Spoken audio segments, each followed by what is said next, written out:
Happy Monday, kids. It is so great to be with you guys this week on our week 3 of our video messages. How did your weekend go? For me, I had a pretty cool weekend. I worked out 83, 84, 2 hours into planking. 107, 108. Made some peanut butter and chocolate cookies.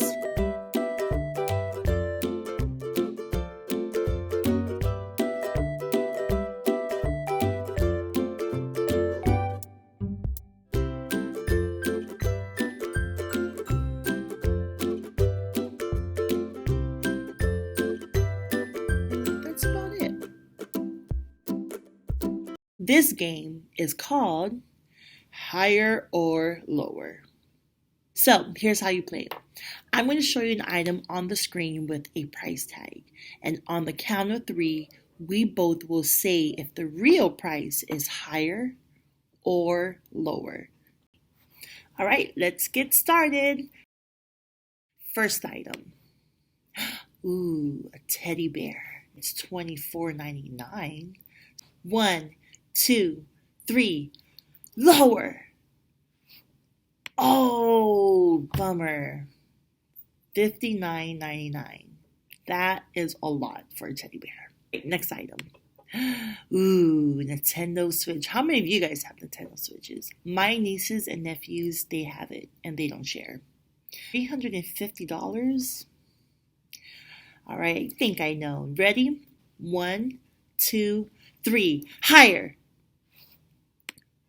Lower. $299. Wow. Next item. Ooh, now this was cool when I was little. It's like a little dream house. Well, for this, it says $99.54.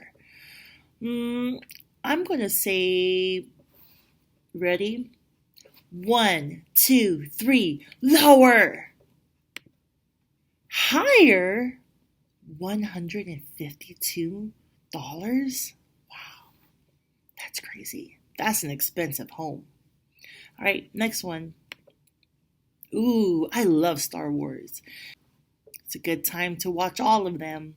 This one says $35.21. I'm going to say, on the count of 3, ready? 1, 2, 3, higher. Lower? $9.50? That's crazy. Ready for the last one? Ooh, squishy. It's a squishy strawberry. It's $3.50. You know what? I think I have the answer. Ready? 1, 2, 3, lower. Higher? $4.99? Wow. Thank you for playing this game. Well, kids, in today's lesson, it's going to be amazing. And you know why? Because this lesson is called You Matter. That's right, you matter. And you know what? Especially right now in this time where we're alone and we're not seeing our friends and our families and we're not going out and we're stuck at home and sometimes you can feel pretty lonely. The enemy can use this time to tell you a bunch of lies, a bunch of things that are not true about you or God. Things like you're not smart enough, not good enough, you're not strong enough, and that you don't matter. But in this lesson, you matter. Why? Because God says so. So let's check this out. Today's Bible story takes place in the book of 1 Samuel chapter 16. God spoke to the prophet Samuel and told him to go to the town of Bethlehem and find a man named Jesse. God told Samuel that he was to anoint one of Jesse's sons as the new king of Israel. So Samuel went to Bethlehem and found Jesse. When he arrived, he asked Jesse to bring him all of his sons. Jesse brought out his sons and lined them up for the prophet Samuel. There were 7 sons lined up, and Samuel was immediately drawn towards the oldest son. He was tall, strong, and handsome, and he had to be the one God wanted Samuel to anoint as the next king. He seemed to be the perfect choice. However, God told Samuel that he was not the next king. So Samuel asked the next oldest son to step forward. Surely this was the one. But nope, God told Samuel that he was not the next king either. So the next stepped out, the third oldest son of Jesse. Once again, God told Samuel that he was not the next king.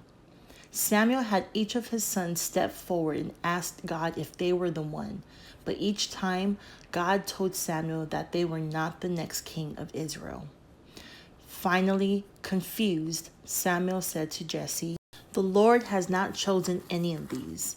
Are there no more sons?" Jesse said. "Well, yeah, but he's the youngest. He's out back in the field taking care of the sheep." Samuel said to Jesse, "Go get him immediately. I'll wait." After a while, the youngest son David arrived from the field where he was taking care of his sheep. As soon as Samuel saw David, he knew this was the one God wanted him to anoint. Samuel was filled with joy and called David over to him. Then he anointed David with oil to be the next king. It was a powerful moment and a big shock to Jesse and his other sons. Boys and girls, today in your lesson, you're going to learn that God can use anyone to do big things, even you. David was off in the field with sheep, too young and forgotten by his family. He was not a good choice to be anointed king of a nation in the world's eyes. But God had a different plan. God chose to use David. David mattered to God, and so do you. Kids, many people don't feel like they matter at all. Now, I want you to go to a mirror right now. And I want you to look at yourself in the mirror and ask yourself this question. What do you see? Now, if I was to look a little bit closer, do you see a loser or a winner? Do you see someone who is valuable or someone who is worthless? See, one of the main reasons people view themselves as worthless is because they don't see themselves the way God sees them. They have allowed themselves to listen to what others say about them or what others think others believe about them. Their mind is filled with the wrong thoughts about their worth. Whatever the reason your mind is filled with all these wrong thoughts about yourself, you have to battle those thoughts with the truth. Where do you find the truth? Right here in the Bible. Now let's look at some of the wrong thoughts people with low self-esteem have, and let's find out what the truth, the Bible, tells us about it. Wrong thought number one. I'm a big mistake. Some kids think that they're nothing but a big mistake. They think, well, I have so many wrong things about me. I must have been a mistake. But that's a wrong thought. Where do we go to find the truth about this wrong thought? Right here in the Bible. In the book of Jeremiah, chapter 1, verse 5, it says, "Before I formed you in the womb, I knew you." God is talking to us. And he says he knew us before we were even formed or created. And you know what? From what I know, God does not make any mistakes. The truth is, God designed me. God formed us in our mother's womb. He took time on every part of us, our eyes, our nose, our personalities, our gifts, and our talents. God designed each and every one of us individually, and we are his masterpiece. God took his time on every part about us. He created and designed us. We have to learn to see ourselves from his perspective. Then we will see how wonderful we really are. Wrong thought number two. I'm worthless. Some kids think that they are worthless. They think that they are worth nothing at all. But how do you know what something is worth? Well, you see these shoes, these pretty cool looking shoes? How much do you think this is worth? Well, you might not think it's worth much at all since it's just shoes. But many shoes are sold for thousands of dollars. What makes it worth that much? Simply the fact that someone is willing to pay that price for it. If no one would be willing to pay that much for it, then it wouldn't be worth that much. It's only worth whatever someone is willing to pay for it. Now here's the truth. God paid a high price for me and for you. The Bible says in 1 Corinthians chapter 6, verse 19, you are not your own. You have been bought with a price. Now, you're probably thinking, what price was that? God sent his one and only Son to die in our place. When we deserve to die because of our sin, God paid the price for our freedom by sending his Son to die in our place. So the next time you think you're worthless, remember that you are worth a lot to God. Here's wrong thought number 3. I don't matter to anyone. Often when we have a low self-esteem, we think that nobody cares for us. But that is a very wrong thought. Let me demonstrate. Now, I want you to pick whoever's in the room with you, your mom, your dad, brother, sister. Now, I want you to look at them. Do you see their hair? How many hairs do you think they have on their head? Well, the truth is, I don't know how many hairs are on their head or on my head or on anyone's head. But guess what? God does. And that's how important we are to him. The truth is, I matter to God and you matter to God. The Bible says in Matthew chapter 10, verse 29 through 31, not even a sparrow worth only half a penny can fall to the ground without the Father knowing it. And the very hairs on your head are all numbered. So don't be afraid. You are more valuable to him than the whole flock of sparrows. You mean so much to God that he knows exactly how many hairs are on your head. And when one falls out, he changes the number. Isn't that amazing? So it's time to understand God's message to us, that you matter. Don't look at yourself through the wrong thoughts that we discussed today.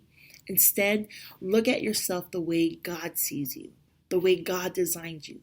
See yourself as a masterpiece designed by God, paid for by the life of his Son, Jesus, and loved more than anything else in the world.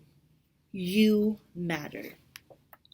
I hope you guys have a great week, and I hope you guys have fun with each other at home. I hope you step outdoors and get some fresh air, because guess what? You matter to God. You are worth it.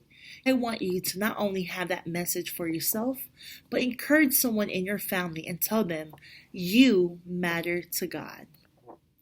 All right, kids, I'll see you guys on Wednesday night for another message series.